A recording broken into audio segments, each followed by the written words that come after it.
أعوذ بالله من الشيطان الرجيم. بسم الله الرحمن الرحيم.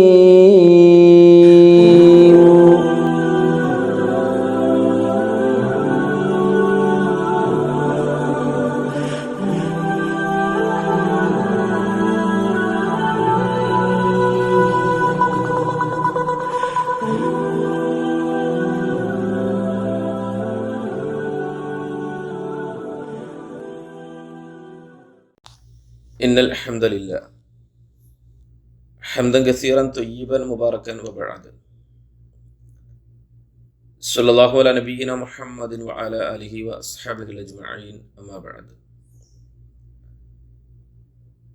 ബഹുമാന്യരായ സത്യവിശ്വാസി സഹോദരങ്ങളെ, വിശുദ്ധ ഖുർആൻ വെളിച്ചം പഠിതാക്കളെ, അസ്സലാമു അലൈക്കും വറഹ്മത്തുള്ളാഹി. 29-ാം അധ്യായത്തിൻ്റെ 8-9 വചനങ്ങളുമായി ബന്ധപ്പെട്ടാണ് ഇന്ന് കാര്യങ്ങളെ ചർച്ച ചെയ്യാൻ ആഗ്രഹിക്കുന്നത്. നേരത്തെയുള്ള വചനങ്ങളിൽ ജിഹാദ് എന്ന പദത്തിൻ്റെ വിശാലതയും അതിന് തയ്യാറാകുന്നവർക്ക് ലഭിക്കുന്ന നേട്ടങ്ങളെപ്പറ്റിയും ഓർമ്മപ്പെടുത്തുകയുണ്ടായി. ഇനി അള്ളാഹുവിനെ ആരാധിക്കുന്നതോടൊപ്പം ശ്രേഷ്ഠമായ, വളരെ ഗൗരവത്തോടെ കാണുകയും ശ്രദ്ധിക്കുകയും ഒക്കെ ചെയ്യേണ്ട ഒരു വിഷയത്തെപ്പറ്റി സൂചിപ്പിക്കുകയാണ് അല്ലാഹു. വചനം 8 മാതാപിതാക്കൾക്ക് വേണ്ടി നന്മ ചെയ്യാൻ കൽപ്പിച്ചിരിക്കുന്നു. അവർ നിർബന്ധിച്ചാലും നീ അള്ളാഹുവിൽ ശിർക്ക് ചെയ്യരുത്. എങ്കിൽ കൂടി അവരോട് നീ നല്ല നിലയിൽ വർത്തിക്കേണ്ടതുണ്ട് എന്നാണ് 8-ാമത്തെ വചനത്തിലൂടെ അള്ളാഹു പറയുന്നത്, അല്ലെങ്കിൽ അതിൻ്റെ സാരം. ഈ വിഷയവുമായി ബന്ധപ്പെട്ട് ചില കാര്യങ്ങൾ നാം അടിവരയിട്ട് വായിക്കേണ്ടതുണ്ട്. മാതാപിതാക്കൾക്ക് നന്മ ചെയ്ത് ജീവിക്കേണ്ടതിൻ്റെ പ്രാധാന്യവും മഹത്വവും അള്ളാഹു ആദ്യം ഇവിടെ സൂചിപ്പിക്കുകയാണ്. അള്ളാഹുവിൻ്റെ മതത്തിൻ്റെ ഏറ്റവും അടിസ്ഥാന വിഷയമാണ് തൗഹീദ് എന്നുള്ളത്. വിശുദ്ധ ഖുർആനിൻ്റെ 1/3 ഭാഗം ചർച്ച ചെയ്യുന്നതും അഖില പ്രവാചകന്മാരും ലോകത്തോടായി ആദ്യമായി പ്രഖ്യാപിച്ചതും ഏകദൈവ ആരാധനയാണ്, അഥവാ തൗഹീദാണ്. അത്തരമൊരു വിഷയത്തെ പഠിപ്പിക്കുന്ന, പ്രതിപാദിക്കുന്ന സ്ഥലത്ത് അള്ളാഹു വിട്ടുപോവാതെ സൂചിപ്പിക്കുന്ന ഒരു കാര്യമാണ് മാതാപിതാക്കൾക്ക് ഗുണം ചെയ്യുക എന്നുള്ളത്. അപ്പോൾ ആ വിഷയത്തിന് എത്രമാത്രം പ്രാധാന്യമുണ്ട്, എത്രമാത്രം ഗൗരവത്തോടെ നാം ആലോചിക്കുകയും ചിന്തിക്കുകയും ഒക്കേണ്ട കാര്യമാണ് എന്നുള്ളത് നമുക്ക് ബോധ്യപ്പെടാവുന്നതാണ്. ഒരു മനുഷ്യൻ അള്ളാഹു കഴിഞ്ഞാൽ ഏറ്റവും കൂടുതൽ കടപ്പെട്ടിരിക്കുന്നത് അവൻ്റെ മാതാപിതാക്കളോടാണ്. ഒരാളുടെ ജന്മത്തിന് തന്നെ കാരണം ആത്യന്തികമായി അത് അള്ളാഹു ആണെങ്കിൽ അതിൻ്റെ പ്രകടമായ 2 കാരണങ്ങൾ, ഭൗതികമായ 2 കാരണങ്ങൾ അത് മാതാപിതാക്കളാണല്ലോ. അവരില്ലെങ്കിൽ തീർച്ചയായും നമ്മളാരും ഇല്ല എന്ന് തന്നെയാണ് വസ്തുത.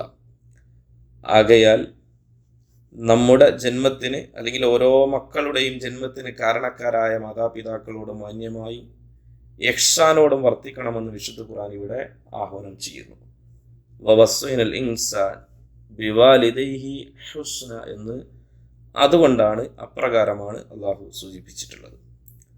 വിശുദ്ധ ഖുർആൻ ഈ പരാമർശത്തിന് പുറമെ അതിൻ്റെ വിവിധ അധ്യായങ്ങളിൽ സൂറത്തുൽ അഹ്ഖാഫ്, സൂറത്തുൽ ലുഖ്മാൻ, സൂറത്തുൽ ഇസ്രാ എന്നിവിടങ്ങളിലൊക്കെ തന്നെ ഈ വിഷയത്തിൽ വളരെ ഊന്നിക്കൊണ്ട് മർമ്മപ്രധാനമായി സംസാരിച്ചത് നമുക്ക് കാണാവുന്നതാണ്. അവിടെയൊക്കെ തന്നെ അള്ളാഹുവിന് തന്നെയാണ് ആരാധനകൾ നടത്തേണ്ടത്, നൽകേണ്ടത് എന്ന സുപ്രധാനമായ വിഷയം കൈകാര്യം ചെയ്യുന്നിടത്താണ് ഈ ഒരു വിഷയം സൂചിപ്പിക്കുന്നത് എന്നുള്ളതാണ്. അള്ളാഹുവിൻ്റെ സ്വർഗം കാക്ഷിക്കുന്ന ഒരു മുസ്ലിം അത് പ്രതീക്ഷിക്കേണ്ടത്, ആ സ്വർഗത്തെ അവൻ കാക്ഷിക്കേണ്ടത് അവൻ്റെ മാതാപിതാക്കളുടെ അനുസരണയിലൂടെയാണ് എന്ന് പ്രവാചകൻ സല്ലല്ലാഹു അലൈഹി വസല്ലമ പഠിപ്പിക്കുന്നുണ്ട്. അതായത് ആ മാതാപിതാക്കളുടെ NOC കിട്ടാതെ സ്വർഗത്തിലേക്ക് എൻട്രി ഇല്ല, പ്രവേശനമില്ല എന്നാണ് പറഞ്ഞതിൻ്റെ ആകത്തുക. റിളല്ലാഹു ഫീ റിളൽ വാലിദൈനി വസുഖ്തുല്ലാഹ് ഫീ സുഖ്തിൽ വാലിദൈനി എന്ന് വിശുദ്ധ റസൂൽ സല്ലല്ലാഹു അലൈഹി വസല്ലമ പഠിപ്പിച്ചതേറെ ശ്രദ്ധേയമാണ്. ആയതിനാൽ അവരെ വെറുപ്പിക്കുന്ന ഒന്നും തന്നെ, ഒരു നിലപാടും മക്കളിൽ നിന്ന് ഉണ്ടായിക്കൂടാ. അവരോട് മുഖം തിരിക്കരുത്, കടുത്ത വാക്കുകൾ പറയരുത്, എന്ന് പോലും സംസാരത്തിൽ വന്നു പോകരുത്. പ്രത്യേകിച്ച് അവരുടെ വാർദ്ധക്യത്തിൻ്റെ കാലം വരുമ്പോൾ റഹ്മത്തിൻ്റെ ചിറകുകളെ അവർക്ക് മുമ്പിൽ താഴ്ത്തി കൊടുക്കേണ്ടത്, അതുകൊണ്ട് അവരെ പുതിയേണ്ടതുണ്ട് എന്നിങ്ങനെ ഈ വിഷയത്തിൽ ശ്രദ്ധിക്കേണ്ട കാര്യങ്ങൾ, അതിൻ്റെ മഹാത്മ്യത്തെ പറ്റി വിശുദ്ധ ഖുർആൻ പ്രത്യേകമായ വാക്കുകൾ ഉപയോഗിച്ച് ഇങ്ങനെ നിരന്തരം പറഞ്ഞുകൊണ്ടിരിക്കുന്നത് കാണാം.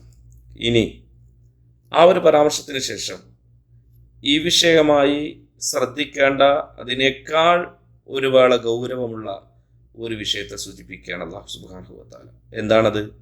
ഇതേ മാതാപിതാക്കൾ വിശുദ്ധ ഖുർആൻ പുകഴ്ത്തി പറഞ്ഞ, ഏറെ സേവനം ചെയ്യണമെന്ന് ആവർത്തിച്ച് പറഞ്ഞ, സംസാരത്തിൽ എന്ന് പോലും വന്നു പോകരുത് എന്ന് ശാസിച്ച ഈ പറഞ്ഞ മാതാപിതാക്കൾ, ഇവരാരെങ്കിലും നിന്നെ അള്ളാഹുവിൽ ഷിർക്ക് ചെയ്യാൻ നിന്നോട് കൽപ്പിച്ചാൽ, നിന്നെ പ്രേരിപ്പിച്ചാൽ അവരെ അനുസരിക്കരുതെന്ന് വളരെ കർശനമായി ആയത്തിലൂടെ അള്ളാഹു ഉദ്ഘോഷിക്കുന്നു.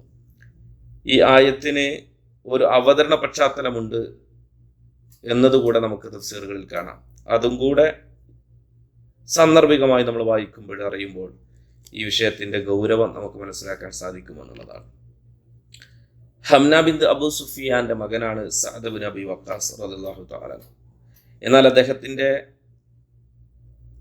കുടുംബത്തിന് അദ്ദേഹത്തിൻ്റെ ദീനിലേക്കുള്ള പ്രവേശം, അദ്ദേഹം ഇസ്ലാം മതം ആശ്ലേഷിച്ചത് അദ്ദേഹത്തിൻ്റെ 20-ാമത്തെ വയസ്സിൽ, അല്ലെങ്കിൽ 20-നോട് അടുക്കുമ്പോൾ തന്നെ അദ്ദേഹം ദീനിലേക്ക് കടന്നു വന്നിരുന്നു എന്നുള്ളതാണ്. പക്ഷെ അദ്ദേഹത്തിൻ്റെ കുടുംബത്തിന് അത് തീരെ ഉൾക്കൊള്ളാനായിരുന്നില്ല. അവരുടെ മാതാവ് ഹംന നിരന്തരം ദീന് വിട്ടുപോരാൻ അദ്ദേഹത്തെ പ്രേരിപ്പിക്കുകയുണ്ടായി. എന്നാൽ വിശ്വാസത്തിൻ്റെ ദൃഢത കൊണ്ട് മകൻ സഅദ് ബിൻ അബി വഖാസ് അതിന് തയ്യാറായിരുന്നില്ല. ഈ സമയത്താണ് മാതാവ് ഹംന അദ്ദേഹത്തെ പിന്തിരിപ്പിക്കാൻ വേണ്ടി ചില ശബ്ദങ്ങൾ ജീവിതത്തിൽ ചെയ്യുന്നത്. ഞാൻ ഇനി തണലിലേക്ക് മാറുകയില്ല, ഞാൻ എപ്പോഴും വെയിലത്ത് മാത്രം നിന്ന് നോവ് അനുഭവിക്കും, ഞാൻ ഇനി ഭക്ഷണം കഴിക്കുകയില്ല, അങ്ങനെ പട്ടിണി കിടന്ന് ഞാൻ എൻ്റെ മകൻ്റെ മുമ്പിൽ അങ്ങനെ ഞാൻ മരണപ്പെടും, എൻ്റെ മകൻ തിരിച്ചു വരുന്നത് വരെ ഞാൻ ഈ ശബ്ദത്തിൽ നിന്ന് പിന്മാറുകയില്ല എന്നവർ സത്യം ചെയ്തു എന്നുള്ളതാണ്. എന്നാൽ സഅദ് ബിൻ അബി വഖാസിന് ഈ സമയത്തൊന്നും ഒരു കുലുക്കം സംഭവിച്ചില്ല എന്നുള്ളതാണ്. അദ്ദേഹത്തിൻ്റെ ഈമാൻ, അദ്ദേഹത്തിൻ്റെ മതത്തിനോടുള്ള ആ താല്പര്യം അത്രത്തോളേറെയായിരുന്നു. അവിടുന്ന് ആ മാതാവിനോട് അവർ മറുപടി പറഞ്ഞത്, ഉമ്മ, നിങ്ങൾക്ക് 100 ആത്മാവുണ്ടാവുകയും ഓരോന്നും പട്ടിണി കിടന്ന് എൻ്റെ മുമ്പിൽ മരണം സംഭവിച്ചാലും ഞാൻ എൻ്റെ മതം വിട്ടു വരാൻ എനിക്ക് നിവൃത്തിയില്ല, ഞാൻ തയ്യാറല്ല എന്നവിടുന്ന് പ്രഖ്യാപിച്ചു എന്നുള്ളതാണ്. മകൻ ദീന് വിട്ടുവരാൻ നിന്റെ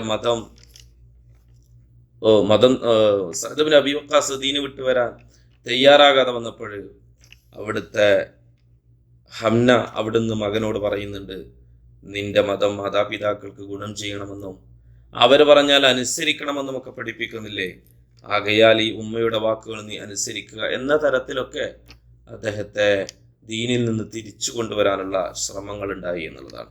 ഇത്തരമൊരു വേളയിലാണ് ഈ വചനം അവതരിപ്പിക്കുന്നത് എന്ന് വരെ പണ്ഡിതന്മാർ സൂചിപ്പിക്കുന്നുണ്ട്.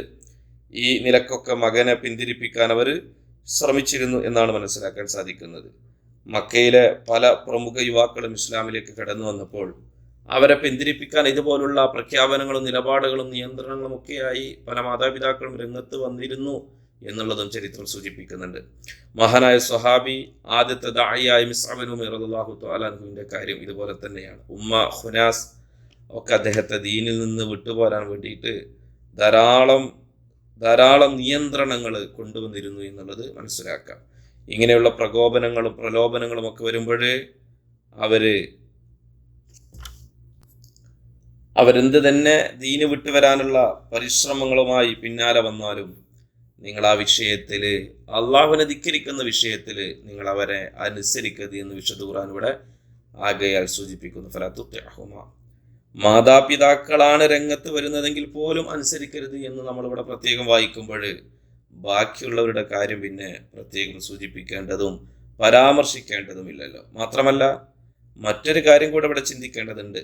മാതാപിതാക്കൾക്ക് സേവനം ചെയ്യണമെന്നും അത് പുണ്യമാണെന്നും പഠിപ്പിച്ചത് അല്ലാഹു സുബ്ഹാനഹു വ തആലയാണ്. അള്ളാഹു അങ്ങനെ പറഞ്ഞില്ലെങ്കിൽ അത് പുണ്യമേ അല്ല. ലോകത്ത് മാതാപിതാക്കൾക്ക് സേവനം ചെയ്യുക എന്ന ആ ഒരു രീതി ഉള്ളത്, അല്ലെങ്കിൽ അങ്ങനെയുള്ള ഒരു ഏക ജീവി അത് മനുഷ്യന് മാത്രമാണ്, മറ്റൊരു ജീവിക്കുമില്ല. അപ്പോൾ അവരെ അനുസരിക്കുക, ബഹുമാനിക്കുക എന്നതൊക്കെ പുണ്യമാവുന്നത് പോലെ തന്നെയാണ് അവരെ അനുസരിക്കരുതെന്ന പറഞ്ഞ കാര്യത്തിൽ അവരെ അനുസരിക്കാതിരിക്കലും അത് പുണ്യമാണ് എന്നുള്ളതാണ്. അനുസരിക്കരുതെന്ന് പറഞ്ഞ കാര്യത്തിൽ അനുസരിക്കാതിരിക്കൽ പുണ്യമാണ്. ആ നിലക്ക് നമ്മൾ അവിടെ അനുസരിക്കാൻ പോയാൽ അത് തിന്മയാകുമെന്നുള്ളതാണ്. അപ്പൊ അള്ളാഹുവിനെ മറികടന്നുകൊണ്ടുള്ള ഒരു ബന്ധം അവരോടില്ല, അതൊരിക്കലും പുണ്യമല്ല. മാത്രമല്ല അതൊക്കെ അള്ളാഹുവിനെ ധിക്കരിക്കലും തിന്മ സമ്പാദിക്കലുമാണ്. എന്നാൽ അള്ളാഹുവിനെ ധിക്കരിക്കുന്ന വിഷയത്തിൽ മാത്രം അവരെ അനുസരിക്കരുത് എന്നതാണ് ഇവിടെ പറയുന്നത് എന്നുകൂടെ നമ്മൾ മനസ്സിലാക്കുക. അള്ളാഹുവിനെ ധിക്കരിക്കുന്ന വിഷയത്തിൽ മാത്രം അവരെ അനുസരിക്കരുത്, എന്നാൽ അവരോട് മറ്റെല്ലാ കാര്യത്തിലും ഏറ്റവും മാന്യമായി നല്ല നിലയിൽ തന്നെ പെരുമാറണമെന്ന് ഇസ്ലാം ഓർമ്മപ്പെടുത്തുന്നുണ്ട്. ഫലാത്തു തെഹുമ, ആ കാര്യത്തിൽ നിങ്ങൾ അവരെ അനുസരിക്കരുത്. പക്ഷേ വസ്വാഹിബുഹുമ ഫിദ്ദുനിയ മഅറൂഫ, ദുനിയാവിൽ മാന്യമായിട്ട് തന്നെ സഹവസിക്കണം അവരോട് എന്ന് സൂചിപ്പിക്കുന്നുണ്ട്.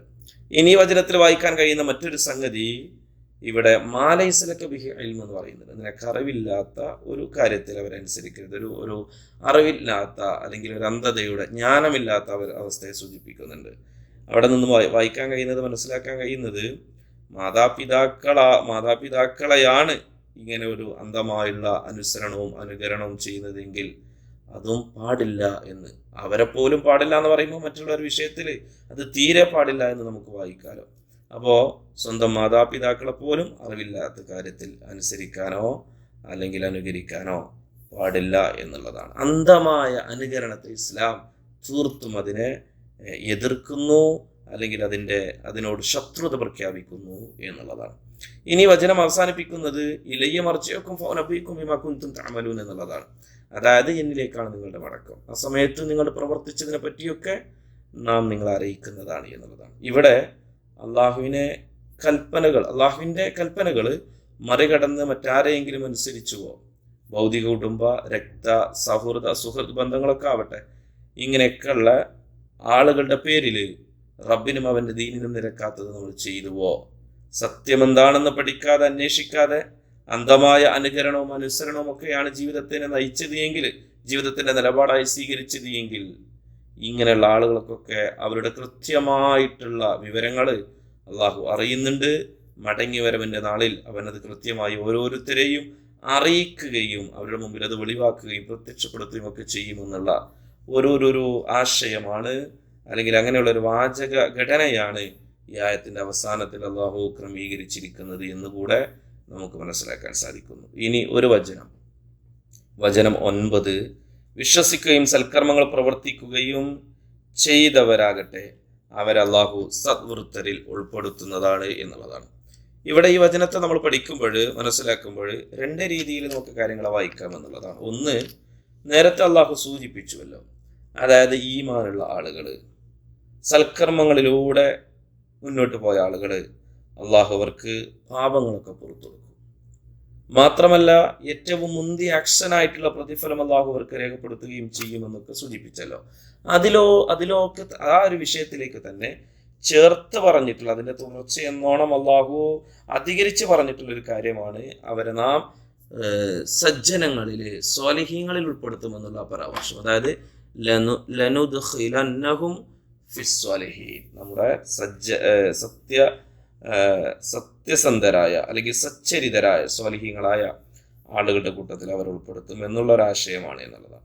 എന്നാൽ രണ്ടാമതൊരു വായന ഉള്ളത്, ജീവിതത്തിൽ ഈമാൻ അനുസരിച്ച് സൽക്കർമ്മങ്ങളൊക്കെ മുഴുകി മുന്നോട്ട് പോകുന്ന ആളുകൾ പരീക്ഷണങ്ങൾ പോലും വരുമ്പോൾ ആ പരീക്ഷണ ഘട്ടങ്ങളിൽ പോലും ആത്മാർത്ഥമായി നിലകൊണ്ട ആളുകൾ, അള്ളാഹിന്റെ പ്രീതി മാത്രം കാക്ഷിച്ച് മനസ്സചഞ്ചലമാവാതെ ഇഖ്ലാസോടെ നിലകൊണ്ടിട്ടുള്ള ആളുകളുണ്ടല്ലോ, അവരാണ് ശരിക്കും സച്ചരിതർ എന്നുള്ളതാണ്. സൂറത്തു ഫാത്തിഹയിൽ നമ്മൾ തേടുന്നുണ്ടല്ലോ, സൂചിപ്പിക്കുന്നുണ്ടല്ലോ, അൻഅംത അലൈഹിം അല്ലദീന അൻഅംത അലൈഹിം, അല്ലാഹുവേ നീ അനുഗ്രഹിച്ചവരുടേതായ ആ ഒരു വഴി. അതാരാ? അത് സച്ചരിതരായ പ്രവാചകന്മാരായ സലഫ് സ്വാലിഹീങ്ങളായിട്ടുള്ള ആളുകളാണ്. സൂറത്തു നിസായിൽ അവരെ വിശേഷിപ്പിച്ചു ഹസ്ന ഉലൈക റഫീഖ, ഏറ്റവും മുന്തിയ നല്ല സുഹൃത്ത് ബന്ധത്തിന്റെ ആളുകളാണ് അവർ എന്നുള്ളത്. അപ്പൊ ഇങ്ങനെയുള്ള വിഭാഗക്കാരെയാണ് ഇവിടെ സ്വാലിഹ് സച്ചരിതർ എന്ന് സൂചിപ്പിക്കുന്നത്. ഈ വിഭാഗത്തിൽ അള്ളാഹു അവരെ ഉൾപ്പെടുത്തുമെന്നാണ് സൂചിപ്പിക്കുന്നത് എന്നുള്ളതാണ്.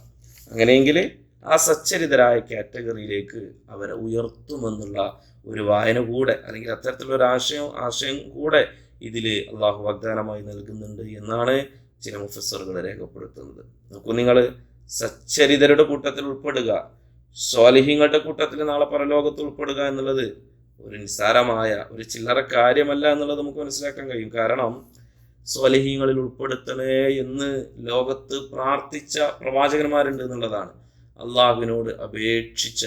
അള്ളാഹുവിനോട് താഴ്ന്ന് കേണപേക്ഷിച്ച പ്രവാചകന്മാർ, അള്ളാഹുവേ നാളെ പരലോകത്ത് നിന്റെ റഹ്മത്തിന്റെ ഫലമായി ആളുകളെ നീ ഒരുമിച്ച് കൂട്ടുമ്പോൾ ആ റഹ്മത്തിന്റെ ഫലമായി സച്ചരിതരുടെ കൂട്ടത്തിൽ ഉൾപ്പെടുത്തണേ എന്ന് ആത്മാർത്ഥമായി ദുആ ചെയ്ത പ്രവാചകന്മാർ. അള്ളാഹുവിന്റെ ഖലീലുല്ലാഹി ഇബ്രാഹിം അലൈഹി സ്വലാത്തു വസ്സലാമക്ക് ഏറ്റവും ആത്മമിത്രമായി സ്വീകരിക്കുമ്പോഴും ദുനിയാവിലെ മണിമാളികകളൊന്നല്ല, അല്ലെങ്കിൽ ദുനിയാവിൻ്റെ ഏറ്റവും നിറഞ്ഞ ഒരു സർവ സമൃദ്ധികളും നൽകുന്ന ഒരവസ്ഥയൊന്നല്ല കൊടുത്തത്.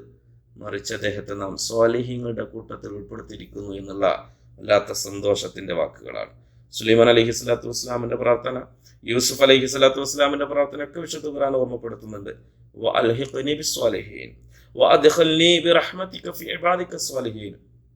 അല്ലാഹുവേ, നിന്റെ റഹ്മത്തിന്റെ ഫലമായി സ്വാലിഹീങ്ങളുടെ കൂട്ടത്തിൽ ഞങ്ങൾ ഉൾപ്പെടുത്തണേ എന്നുള്ളത്. അപ്പോൾ സച്ചരിതരായ സ്വാലിഹീങ്ങളായ ആളുകളിൽ നാളെ പരലോകത്ത് ഉൾപ്പെടാൻ വേണ്ടി പ്രവാചകന്മാർ പോലും അള്ളാഹുവിനോട് പ്രാർത്ഥിക്കുന്നുവെങ്കിൽ അത് വിശ്വാസികളുടെ കൂട്ടത്തിൽ ചിലർക്ക് മാത്രം കിട്ടുന്ന അതിമഹത്തായ ഭാഗ്യമാണെന്ന് നമുക്ക് മനസ്സിലാക്കാൻ സാധിക്കും. അതിലേക്ക് ഒത്തുചേരാൻ, ആ കാറ്റഗറിയിലേക്ക് ഒരുമിച്ച് കൂട്ടാൻ, ഉൾപ്പെടാൻ അനുമതി ലഭിക്കുന്നവരുടെ അടയാളങ്ങളാണ് നേരത്തെ മുമ്പൊക്കെ സൂചിപ്പിച്ചിട്ടുള്ളത്. ആ ആളുകളുടെ ക്വാളിറ്റിയാണ് നേരത്തെയുള്ള വചനങ്ങളും ഈ നേരെ സൂചിപ്പിച്ചിട്ടുള്ള ഈ തൗഹീദിന്റെ വിഷയത്തിലുള്ള കാര്യങ്ങളുമൊക്കെ നമുക്ക് മനസ്സിലാക്കാൻ സാധിക്കുന്നത്. അപ്പോൾ ആ നിലക്ക് കാര്യങ്ങളൊക്കെ നമ്മൾ മനസ്സിലാക്കുക.